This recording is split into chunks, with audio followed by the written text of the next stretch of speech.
오늘 본문은 창세기 1장 1절과 요한계시록 22장 20절입니다. 성경의 처음부터 끝까지입니다. 창세기 1장 1절에서 천지창조의 태초의 시점으로 처음을 표현하는 역사의 출발점을 얘기해주고 있습니다. 창조는 시간의 창조가 더 중요합니다. 창조가 있으므로 시간이 생겨났습니다. 그래서 역사는 하나님의 손에 있습니다. 하나님이 역사의 주인이라는 것입니다. 그런 하나님이 우리와 함께 하십니다. 그래서 임마누엘 하나님이십니다. 오늘 본문 요한계시록 22장 20절에서 구원받은 믿음의 사람들에게 위로를 주고 있습니다. 그 위로는 예수 그리스도의 재림에 대한 확증입니다. 그리스도의 재림에 대한 소망과 모든 생사화복을 주관하시는 그리스도의 주권에 대한 고백을 합니다. 아멘. 주 예수여 오시옵소서. 하나님은 알파와 오메가이십니다. 역사를 시작하시는 분이 하나님이시고 역사를 끝내실 분도 하나님이십니다. 창세기 1장 1절에서 시작하신 하나님의 역사가 요한계시록 22장에서 맞춰집니다. 성경 전체가 구속의 성취의 얘기입니다. 성경 전체는 창조, 타락, 구속, 회복이라는 틀에서 이루어집니다. 성경의 그런 내용 가운데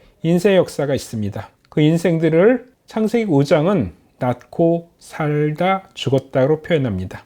우리의 신앙의 삶과 믿음이 있습니다. 인생들의 믿음의 역사에는 두 가지 중요한 날이 있습니다. 하나는 육체로 이 땅에 태어난 날이고 또 하나는 중생한 날입니다. 생일은 여러분의 존재가 시작된 것이고 중생한 날은 왜 태어났는가 그 이유를 발견한 날입니다. 영원한 하나님 나라를 소유하게 된 날, 구원받은 날입니다. 찬송가에도 표현합니다. 인생의 사후대책이 완결된 날입니다. 돌아갈 내 고향 하늘나라라고 표현합니다. 성경 역사의 완결은 에덴의 완전한 회복으로 새하늘 새 땅이 되는 데 있습니다. 역사의 맨 마지막 날 예수 그리스도가 재림하시는 날 어린 양의 혼인잔치가 있은 후 예수 그리스도와 동거하며 살게 되는 그 일이 회복입니다. 하나님은 구원의 은혜를 베푸시기 위해서 예수가 다시 오실 때까지 심판을 유보하고 있습니다. 이 세상은 하나님의 백성에게 본향이 아닙니다. 새하늘 새 땅이 이루어지는 곳, 그곳이 본향이 됩니다.